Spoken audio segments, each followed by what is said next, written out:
From the moment the little girl's trembling voice echoed through the mall corridor, something inside him shattered. The world around him seemed to pause. The chattering crowds, the distant music, the clatter of footsteps, everything faded as he slowly turned his head toward where his daughter was pointing. There, on a bench near the fountain, sat a woman holding the watch he had lost 2 years ago, a simple silver wristwatch that once belonged to his late wife, the last physical memory he had of her.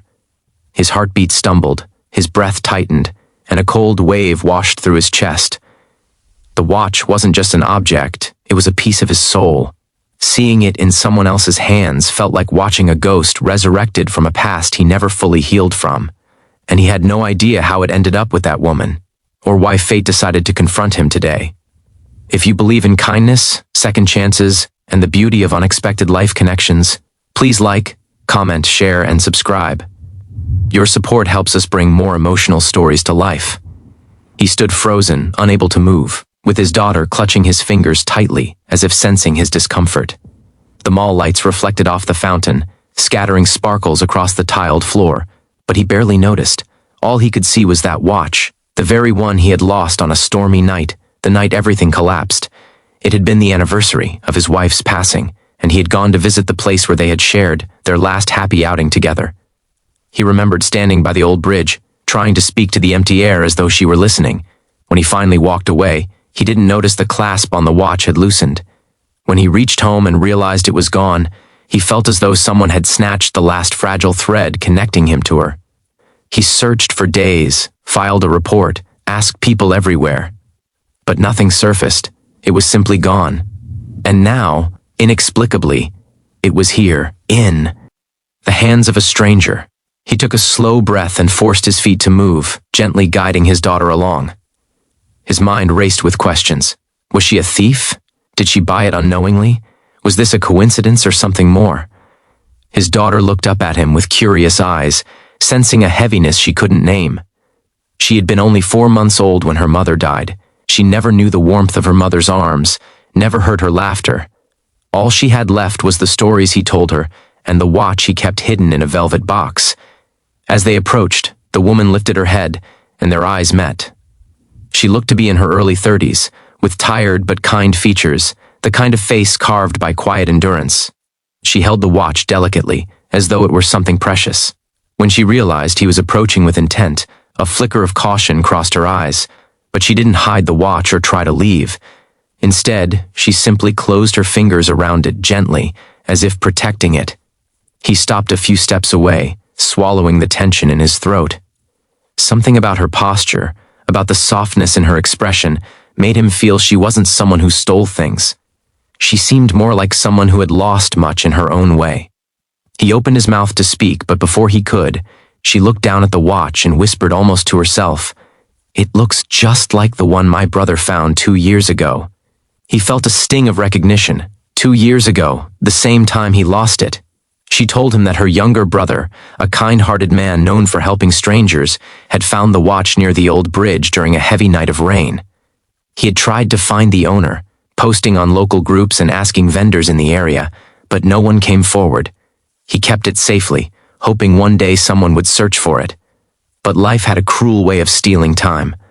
Her brother passed away only a few months later in a tragic roadside accident.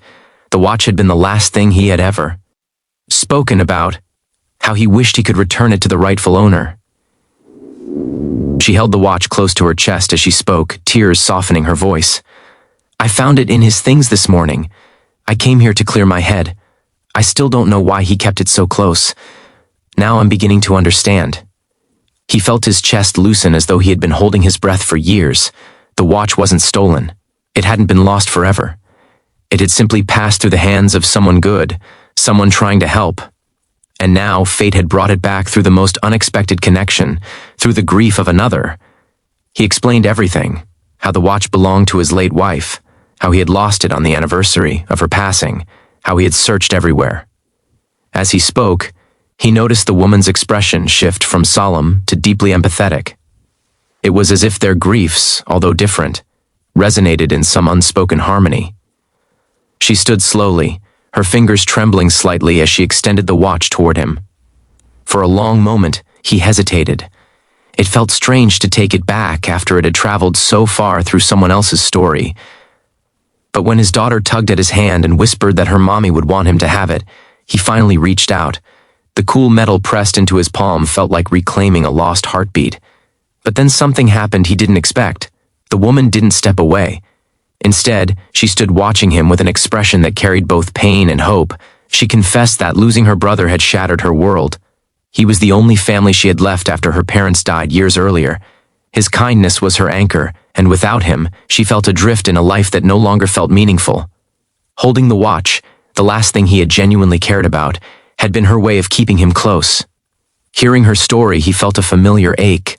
He recognized the loneliness, the endless nights of grief, the feeling of losing the one person who made the world feel warm. He had lived those emotions. He still lived them, even though he had learned to smile again for his daughter's sake. He gently told her that healing wasn't about forgetting. It was about finding pieces of love in unexpected moments. Moments like this. As they talked, his daughter walked closer to the woman, studying her carefully with childlike innocence. She reached out and touched the woman's wrist, offering the smallest, shyest smile. Something softened in the woman's face, a crack in the wall of sorrow she had built. She knelt down and talked softly to the little girl, asking her name and complimenting the bright ribbon in her hair. For a brief moment, the heaviness between all three of them lifted, replaced by a sudden warmth neither of them saw coming. The mall around them buzzed with life, but in that small space near the fountain, time seemed to slow. They sat together, sharing stories of the people they lost, the memories that still anchored them, and the fears that shaped their days. There was no pity, only understanding. And sometimes, that was enough to start healing. As the minutes passed, he realized something profound. This unexpected meeting wasn't just about reclaiming a watch. It was about reconnecting with humanity. It was about finding comfort in the shared pain of a stranger. It was about recognizing that kindness travels through people like a quiet current, carrying us when life feels too heavy to walk alone. He offered to walk her home, sensing she wasn't in the best emotional state, and she hesitated at first. But when his daughter slipped her hand into the woman's and said she liked her, the hesitation melted away. They walked slowly through the mall, down the steps, and toward the parking lot illuminated by the warm evening sun. Each step felt strangely natural, as if all three of them were meant to cross paths today. Over the next few weeks, their lives continued to intertwine. Not in a romantic rush, not in dramatic leaps, but in gentle, meaningful ways. They met for coffee, for walks in the park, for moments where grief felt lighter when shared. His daughter grew fond of her, and the woman grew attached to the little spark of innocence that had pulled her from darkness. She began to smile again, real, unfiltered smiles that hinted at the healing taking place within her. And he too felt something inside him opening, a part of himself he had buried long ago. He still cherished the watch, keeping it with renewed reverence. It no longer represented loss alone. It represented connection, resilience, and a strange, miraculous twist of fate. It had traveled from his wife's memory to a stranger's pocket and back to his heart, leaving behind a trail of healing for two broken souls. One evening, as the three of them watched the sunset from a quiet hilltop, his daughter leaned against him and whispered that she liked this new friend, that she made everything feel warm like mommy. His breath caught again, not in pain this time, but in a trembling mixture of gratitude and hope. He didn't know what the future held, but he knew one thing. His daughter could feel the goodness in this woman, long before he could fully understand it himself. Life had a strange, beautiful way of bringing people together. Sometimes, all it took was a lost watch, a grieving heart, and a little girl's innocent question to rewrite the course of three lives. If this story touched your heart even a little, please like, comment, share, and subscribe. Your support helps these emotional, real-life inspired stories reach more people who might need them. Before you go, comment below, "Healing begins with kindness." It helps the story reach more hearts. If you'd like, I can also create image prompts, search engine optimization description, keywords, hashtags, or a thumbnail concept for this story.